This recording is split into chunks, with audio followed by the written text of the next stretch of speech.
주윤선 정인에게 질의하겠습니다.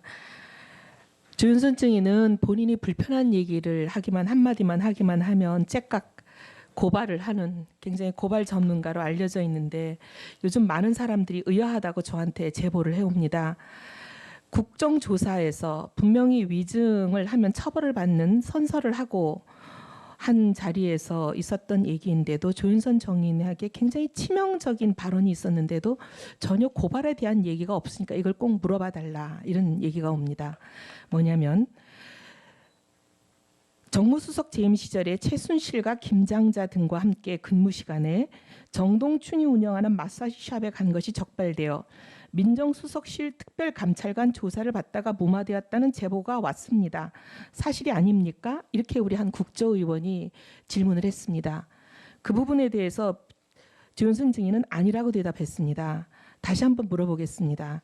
단 한 번도 공직자로서 부적절한 일을 해서 문제가 된 적이 없습니까? 없습니다. 그리고 그 부분에 공무 시간에 대해서는 공무가 아닌 일을 하다가 적발된 적이 없습니까? 없습니다. 최순실을 알지도 못하고 본 적도 없고 얘기한 적도 없습니까? 맞습니다.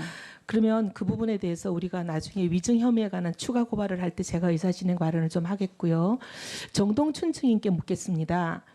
정동춘 증인도 좀 위증으로 추가 고발을 좀 해야 되겠다고 제가 생각을 합니다. 왜냐하면 오늘 오전 답변에서 위증을 몇 가지 벌써 하셨어요. 그것도 국민의 대표 앞에서 굉장히 고압적으로 무도하게 답변하시면서 뭐라고 말씀하셨냐면 노승일 부장 징계가 다른 사람들은 반대했는데 증인이 밀어붙인 것이다. 그러니까 다른 사람들 반대가 있었다. 이렇게 얘기했는데 그런 일 없다. 반대한 사람이 누군지 이름을 대라. 잘 확인하고 말해라. 아주 고압적으로 얘기를 하셨어요.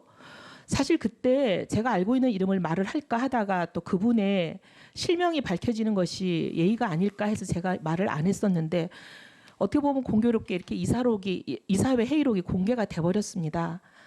지금 11페이지나 되는 회의록을 여러 번 제가 아주 꼼꼼히 줄을 쳐가면서 다 읽어봤습니다. 참석자는 딱 3사람이에요. 증인, 정동춘 증인 한 사람, 그다음에 나머지 2사람. 근데 이 나머지 2사람은 시종일관 보면 노 부장에 대한 중징계를 반대하고 있습니다.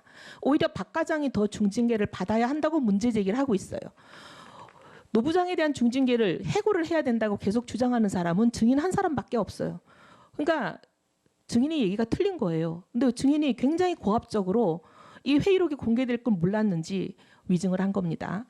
지금 한 이사 A라는 이사는 뭐라고 얘기하냐면 언론에는 최순실 지시에 의해서 증인이 징계하려는 것으로 나온다고 그렇게 알려져 있는데 실제로 그런 것 아닙니까? 이렇게 얘기를 하고 또 계속 증인이 주장을 하니까 언론에 기밀을 유출했기 때문에 중징계를 해야 된다고 계속 주장을 하니까 그 이사 A가 뭐라고 얘기를 하냐면 언론에 유출한 것은 노승일 부장뿐 아니라 박헌영 과장도 확인되지 않은 사실을 재단과 관련이 있는 듯 말하는 등 문제가 아주 많습니다. 이렇게 얘기를 해요. 그리고 또 다른 이사 B는 증인이 해고 조치를 계속 주장을 하니까 해고라는 말까지 나오는 것은 너무 과격합니다. 이렇게 얘기를 해요. 근데 아까 분명히 아침에 증인은 뭐라 그랬냐면 해고는 자기가 얘기한 적이 없다고 계속 잡아뗐거든요. 근데 여기도 계속 회의록이 그렇게 나옵니다. 그럼에도 불구하고 증인이 지속적으로 중징계를 주장하니까 그게 아마 증직이라는 얘기가 있을 텐데요. 네, 잠깐만요. 아니요, 지금 제가 읽고 있습니다. 가만히 계세요. 제가 지금 문맹이 아닙니다. 국어를 몰라서 글자를 몰라서 엉터리 읽는 사람 아닙니다. 경고를 주어 차후에 이런 일이 생기면 옳지 않다는 것만 알리면 되지 않겠습니까? 이렇게 굉장히 경징계를 하자고 이사 B가 얘기해요. A, B, 박 2사람밖에 없어요. 2사람이 이렇게 반대하는데 본인이 한 거 맞아요. 그러니까 본인이 아침에 위증한 거 확실하고요. 그다음에 두 번째 문제. 회의록이 조작됐다고 계속 얘기를 오늘 하루 종일 하고 계시잖아요. 근데 그 부분에 대해서 아까 우리 존경하는 최교일 의원님 말씀하실 때도 뭐라고 자꾸 얘기를 하냐면 본인은 있지도 않았는데 자기들끼리 그냥 조작해서 만들었다. 근데 본인이 있지 않는 데서 하는 회의인 것이 밝혀지고 있어요. 거기 회의록에 보면 9페이지 하단부터가 본인이 조작됐다고 얘기하시는 부분인데 어떻게 시작하는지 읽어드리겠습니다. 지금부터 논의하는 안건은 정관제 29조에 의해서 의결 제척 사유가 있기 때문에 정동춘 이사장 본인에 대한 안건이기 때문에 정동춘 이사장 본인은 제외하고 다른 사람이 임시의장을 맡아서 진행하도록 한다 하고 그다음부터는 정동춘 이사장을 배제하고 시작하고 있어요. 당연하죠. 정동춘 이사장을 해임하는 결의안인데. 그러니 조작이 아니라 본인은 없는 데서 이루어진 회의가 맞다는 생각이 듭니다. 근데 이런 것을 가지고 계속 본인이 없는데 자기들끼리 만들었다, 조작했다 이렇게 얘기하는 것도 위증의 혐의가 다분해 보이기 때문에 이거는 이 우리 정동춘 이사장을 새로운 위증 혐의를 추가해서 저는 고발할 것을 건의를 하고요. 그다음 또 한 가지. 미르와 K재단은 최순실 사단에 의해서 전횡이 이루어지고 있는 재단입니다.